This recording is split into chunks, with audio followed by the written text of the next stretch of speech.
Boa notícia para a suinocultura. O governo autoriza a redução pela metade do ICMS cobrado na comercialização do produto catarinense com outros estados do país. A medida vale por 60 dias.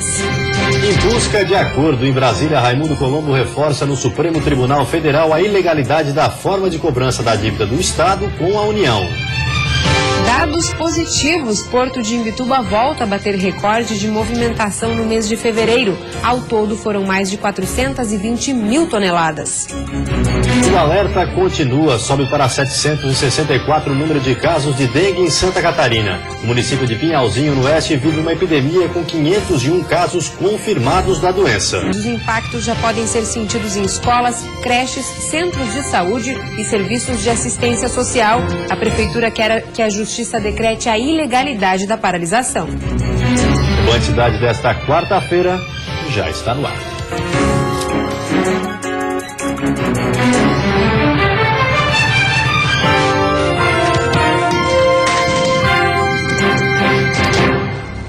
Olá, boa noite. Boa noite. Servidores municipais de Florianópolis estão em greve por tempo indeterminado. Segundo o sindicato, 7 mil trabalhadores aderiram de imediato à paralisação. A paralisação começou hoje, motivada pela falta de avanço nas negociações entre a categoria e a Prefeitura da capital. Hoje, os impactos já foram sentidos em escolas, creches, centros de saúde e serviços de assistência social. Já as UPAs estão funcionando com uma equipe mínima, por ser um serviço considerado essencial. De acordo com o Sindicato dos Trabalhadores no Serviço Público Municipal de Florianópolis, o Sintracem, 7 mil trabalhadores aderiram de imediato à greve após a assembleia ontem. E nesta quarta-feira, este número já é considerado maior. Florianópolis tem cerca de 10 mil servidores. Entre as reivindicações estão a reposição da inflação, recomposição do Vale Alimentação, aplicação da segunda parcela do Plano de Cargos e Carreira e de 40% de hora de atividade para todos, além de passagem do auxiliar de sala para o magistério e desoneração da folha dos trabalhadores de saúde. A Prefeitura da capital considera a paralisação ilegal e precipitada e afirma que não tem como reajustar salários neste momento e que deve enviar um pedido de ilegalidade à Justiça. Mais de 2 bilhões de reais vão ser injetados na economia do Estado esse ano através do Pacto por Santa Catarina. Em coletiva de imprensa hoje, o secretário estadual de Planejamento apresentou o cronograma de obras que serão executadas ao longo do ano em todo o Estado. De 2013 até agora, o Pacto por Santa Catarina já executou 5 bilhões de reais em obras pelo Estado. Com isso, a aplicação dos recursos chega em 2016 a 70% do total planejado pelo programa, que é de quase 11 bilhões de reais. O Pacto exatamente tem essa característica, ele não focou em um único setor. Nós tínhamos que resolver problemas de infraestrutura, gargalos graves em todos os setores. Segurança pública, saúde, educação. Não dá para priorizar uma área. Então nós já abrimos o leque. Na educação serão mais de 400 milhões de reais para a ampliação de 75 escolas e criação de 19 novas unidades escolares, além da construção de um complexo esportivo e de um centro de educação profissional. Na saúde estão previstas melhorias em vários hospitais, entre eles o Hans-Dieter Schmidt, localizado em Joinville, com um investimento total de 22 milhões de reais. Com relação às estradas, haverá a conclusão de muitas obras que já estão em andamento, como a SC 355, que liga Fraiburgo à Videira, no meio-oeste do estado, totalizando 50 milhões de reais. E a SC 114, de Painel a São Joaquim na Serra, teve um investimento de 71 milhões de reais. Na área de Justiça e Cidadania, os presídios receberão melhorias e novas vagas no sistema serão criadas. Na segurança pública, deve ser concluído o complexo localizado em Florianópolis, que vai unir num único espaço os trabalhos da Polícia Militar, Corpo de Bombeiros, Polícia Civil, Detran e Instituto Geral de Perícias. No total, serão 122 novas ordens de serviço. O cidadão pode acompanhar o andamento de todos os investimentos do Pacto por Santa Catarina através da internet, acessando o painel SC. No site, basta procurar pela obra que se quer ter informações e acessá-la. Ali, todos os detalhes são descritos. E o que falta fazer também é detalhado com fotos e vídeos. Há também espaços para críticas e questionamentos, que serão respondidos pelo governo do estado. E a seguir subiu para 764 o número de casos de dengue em Santa Catarina. E a maioria foi contraída dentro do estado. E ainda confirmado, a Empresa Azul começará a operar voos entre Lages e Campinas em maio.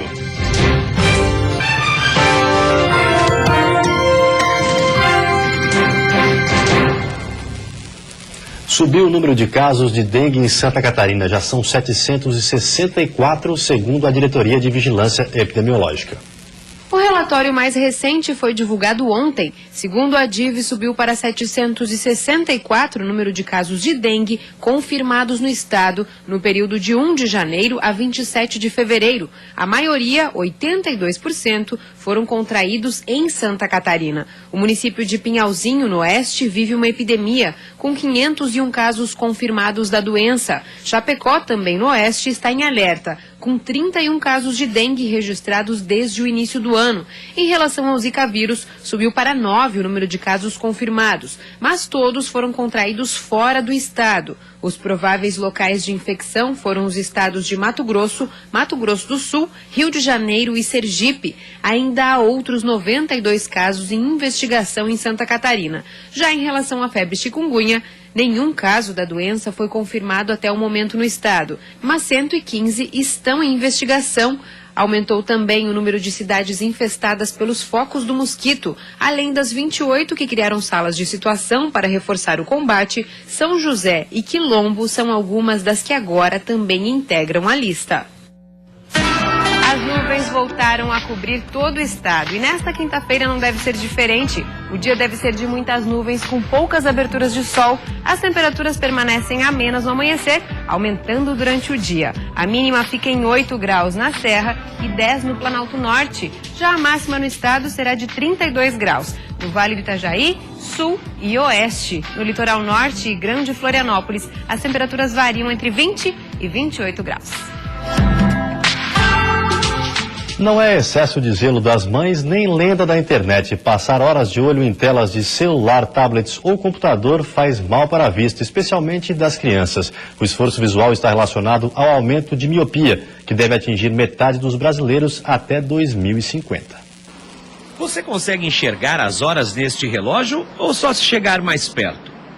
E os preços deste restaurante? Enxerga com nitidez?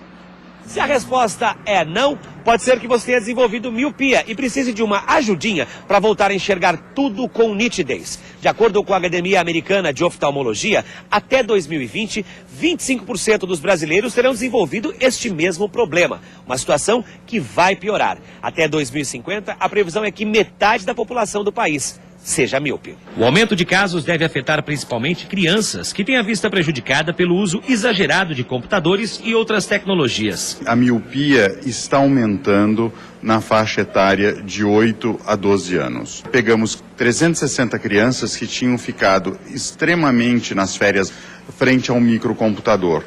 E com isso, nós observamos que nós tivemos 21% de crianças que, quando retornaram às aulas no início letivo, não enxergavam bem a lousa.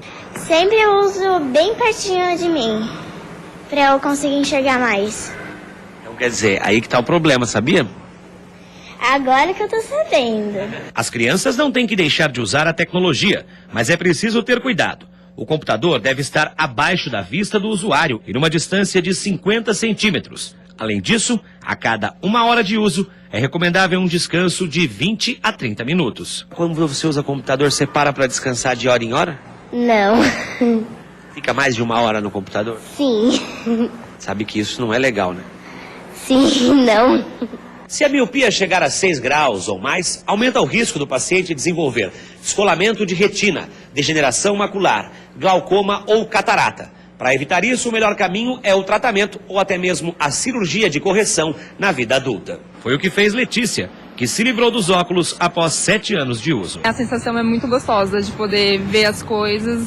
Até o meu noivo acha engraçado, porque tudo eu olho e acho bom de ver, né? Novidade no ar, o aeroporto da Serra Catarinense já tem data para começar a operar. E o primeiro voo já está marcado. Dia 18 de maio. Nesse dia, um avião da empresa aérea Azul vai sair do aeroporto de Lages. A companhia já confirmou que irá iniciar as operações por aqui. Dia 18 de maio é o prazo máximo. E se nós cumprir todos os requisitos da auditoria, das análises que a ANAC vem fazer em Lages, é possível que seja antecipado. É o nosso desejo, não apenas do município de Lages, mas é um desejo da Azul. A Azul quer operar o quanto antes Lages, operar os voos em Lages, em virtude da demanda reprimida que está aqui. Para o presidente do Sindicato das Indústrias Gráficas de Santa Catarina, a data deve marcar uma nova etapa do desenvolvimento da região serrana, a única do estado que não tinha um aeroporto em funcionamento. Hoje a questão logística no ramo de negócios é um grande gargalo no nosso país. E o voo é o tempo-resposta mais rápido que a gente possa dar hoje ao nosso cliente, é um fechamento de um contrato, enfim, tudo hoje o tempo-resposta, a logística é um grande trunfo no nosso país. Segundo o secretário de Desenvolvimento Econômico de Lages, os voos serão diários, com destino ao aeroporto de Campinas, em São Paulo. Os voos vão ser de domingo a segunda, horário saída de Lages 3h25, mais ou menos 1h30 de viagem, e o retorno de Campinas a Lages vai ser 1h25 da tarde. Então, os voos já estão selecionados, não vamos ter voos apenas no sábado. Além da Serra, o Vale do Itajaí e norte do Rio Grande do Sul também serão beneficiados com a novidade. E depois do intervalo tem futebol, noite de decisão. Chapecoense e Criciúma duelam para ver quem leva o título do primeiro turno do estadual. De olho nesse jogo, Avaí e Inter de Lages se enfrentam na ressacada e quem vencer pode ficar em segundo lugar.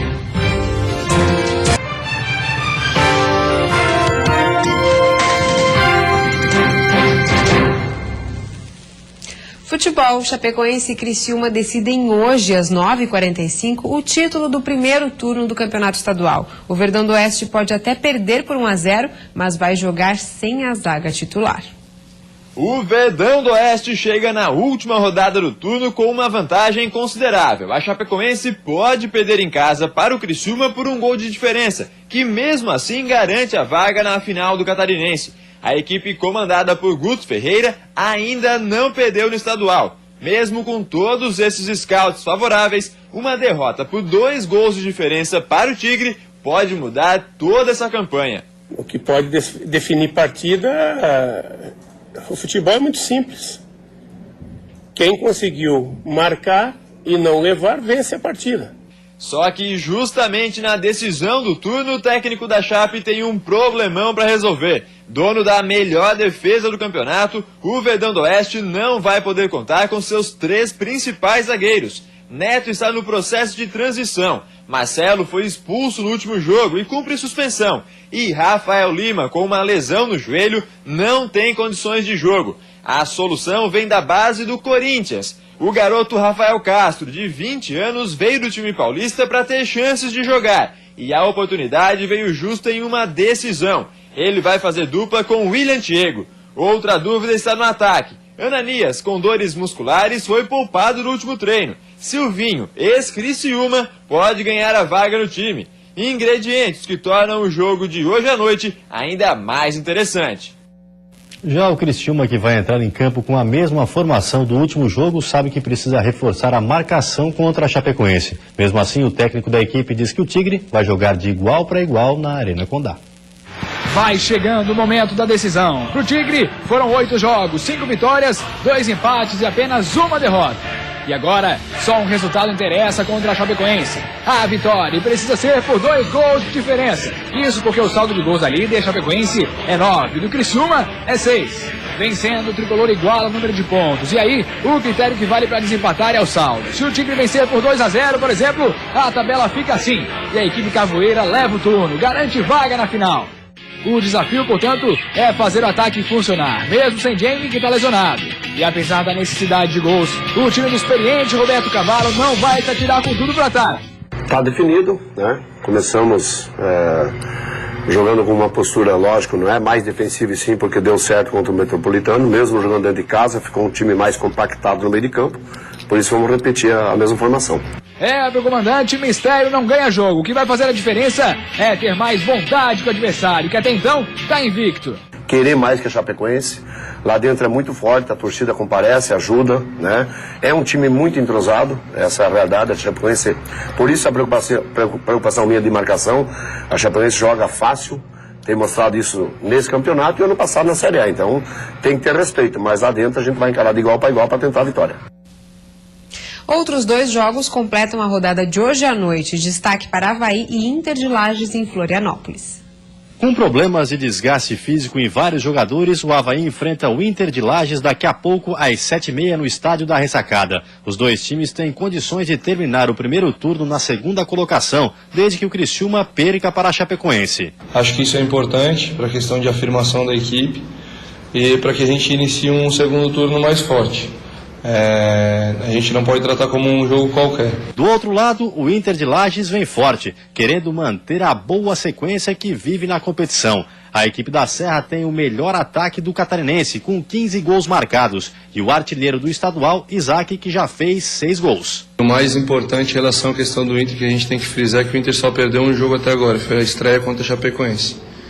Então é uma equipe muito difícil que a gente vai enfrentar, mas a gente vai procurar impor nosso ritmo para vencer a partida. No outro jogo da noite, às 8h30, o Camboriú recebe o Guarani de Palhoça. O Camburu, a lanterna da competição, vai reforçar a defesa com o retorno dos zagueiros Roberto Cunha e Carlão, que estavam suspensos. No ataque, Anderson e Monga são dúvidas para o jogo. Já o Bugre, penúltimo colocado, quer a vitória para continuar tendo chance de conseguir uma vaga na Série D do Campeonato Brasileiro. E a seguir, o governo anuncia a redução na cobrança do ICMS. A medida vale por 60 dias. E ainda Porto de Imbituba registra um novo recorde na movimentação de cargas.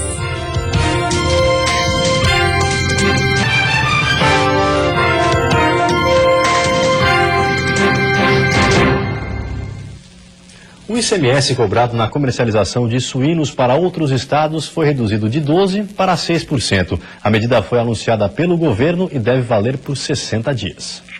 O início de 2016 trouxe para a suinocultura altos custos na produção e queda no preço pago pelo quilo do suíno aos produtores. Depois de cobranças dos criadores e de deputados estaduais, o valor do ICMS cobrado em Santa Catarina será o mesmo aplicado no Rio Grande do Sul, 6%. Desta forma, em função da crise da suinicultura, nós acreditamos que essa medida corajosa do governador e sensível do governador vai dar um alívio aos suinicultores, aqueles chamados de independentes, e vai facilitar no sentido de fazer com que essa cadeia continue não sofrendo qualquer tipo de alteração. Durante estes 2 meses, a medida visa melhorar a competitividade do produtor catarinense em relação aos outros estados. Com o novo valor da tributação, o suinocultor que antes pagava R$ 48,56 de ICMS na comercialização de um animal para outros estados, pagará agora a metade, R$ 21,78.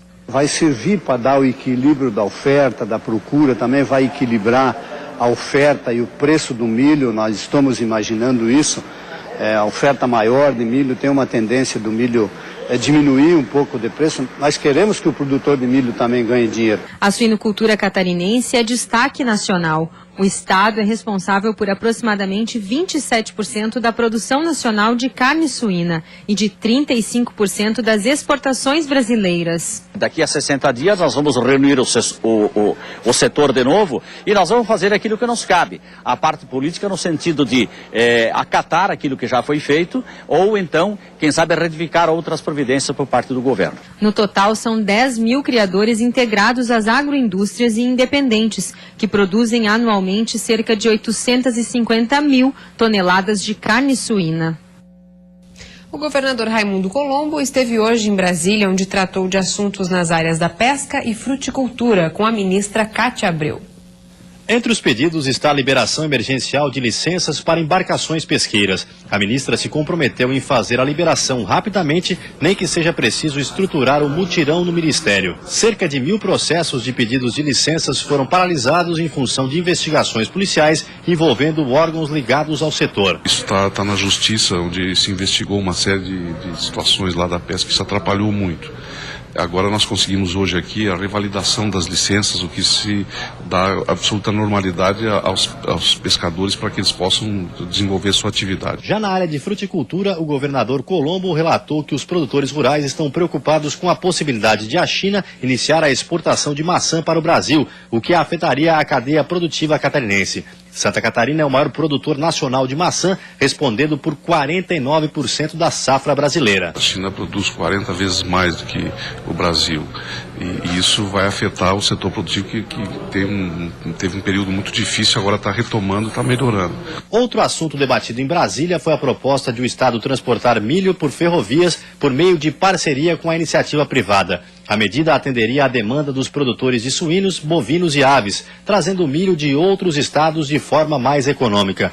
A intenção é que as cargas saiam de Goiás ou Mato Grosso e sejam descarregadas em Lages. Hoje, o grão que chega a Santa Catarina é até R$10 mais caro do que o comercializado em outras regiões. O governador também esteve no Supremo Tribunal Federal. Ele levou a preocupação dos governadores estaduais com relação à dívida com a União. A Procuradoria de Santa Catarina já entrou com um mandado de segurança para evitar a cobrança considerada abusiva. A União estaria cobrando juros sobre juros de um valor de 4 bilhões contratados ainda em 1998. O Estado afirma que já pagou 12 bilhões dessa dívida, somando juros e taxas. Por isso, o Estado quer o cumprimento de uma lei que entrou em vigor em fevereiro, diminuindo assim o saldo a ser pago, que segundo o governo federal ainda seria de 9 bilhões de reais. Uma das parcelas dessa dívida venceu nesta segunda-feira. O governo do estado decidiu não pagar e depositou o valor em uma conta administrativa. Vamos agora, nesses próximos dias, visitar todos os ministros do Supremo, levar a nossa tese, levar todas as informações, todos os pareceres, né, e fundamentar o nosso trabalho.